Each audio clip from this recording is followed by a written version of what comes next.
सायद 25-2600 मिटरसम्म उचाइ चढ्यो होला। त्यसपछि सडक ओह्रालो लाग्यो। ओह्रालोमा चिप्लेर लडियो।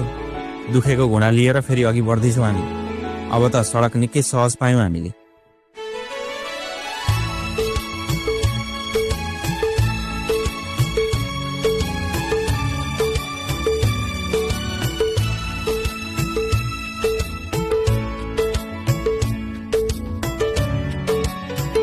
धेरै सुन्दर स्थान पार गरेर बढ्दैछौँ हामी।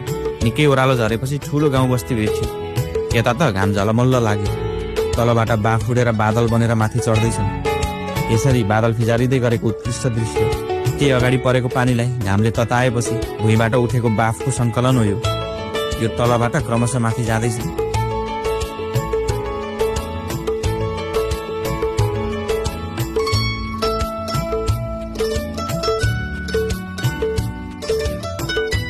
यो कुन